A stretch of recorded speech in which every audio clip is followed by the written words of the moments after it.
तो आज हम रिवाइज करेंगे बायोलॉजी, जिसके फादर हैं अरस्तु। बायोलॉजी को जीव विज्ञान भी कहते हैं। बायोलॉजी 2 पार्ट्स में डिवाइडेड है, जूलॉजी और बोटैनी। जूलॉजी के फादर हैं अरस्तु। इसमें एनिमल्स आते हैं जो एक जगह से दूसरी जगह जाने वाले होते हैं, जूलॉजी एनिमल्स।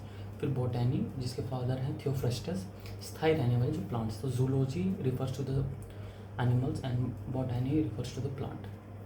ठीक है। सेल या कोशिका जिसे कहते हैं। सेल सबसे छोटा ऑर्गन नहीं है बॉडी का। सेल इज सबसे छोटी यूनिट है।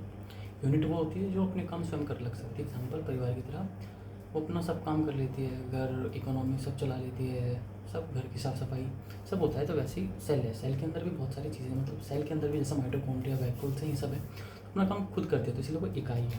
ठीक है। बात करते हैं, सबसे पहली बात है माइटोकॉन्ड्रिया की।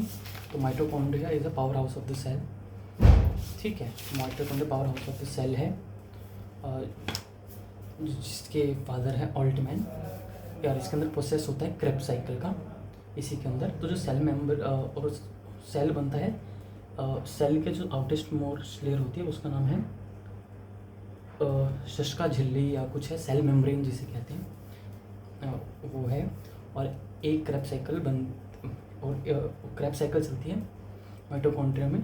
जो एक क्रेब साइकिल होती है 30 ATP is equals to adenosine triphosphate, और 38 मतलब Krebs cycle equals to 38 ATP, और 38 ATP मिलकर ग्लूकोज बनता है जो हमें एनर्जी देता है। ये है। और उसका फिर हमारे अंदर सर वैक्यूल जो पानी को स्टोर करता है सेल के अंदर। ठीक। और फिर सेल के अंदर जो पिलर का काम करता है, जो सपोर्ट देता है, as a skeleton of the cell we can say. और एंडोप्लाज्मिक रेक्टिकुलम, सेल के अंदर साफ सफाई कौन करता है? लाइसोसोम, जिसके अंदर जल घटक एंजाइम होता है।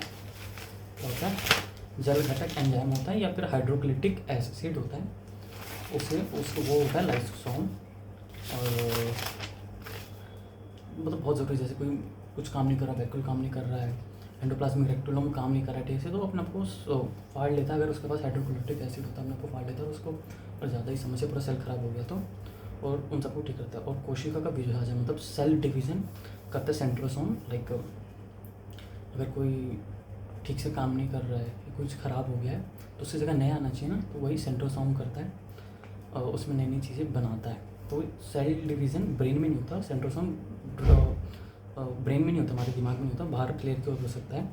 और मोस्ट सबसे ज़्यादा सेंट्रोसोम होता है छिपके डी पे, उसकी जो पूँछ कटती है चूहे की पूँछ, वो तुरंत बन जाती है।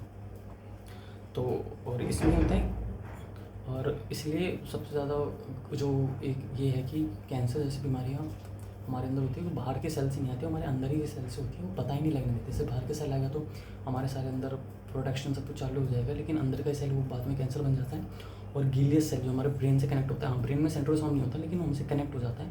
अगर वही नहीं होगा तो फिर ट्यूमर बन जाता है, गांठ बन जाती है जगह, तो कैंसर का रूप ले लेती है। सो आज के लिए इतना ही। Signing off. जय हिंद।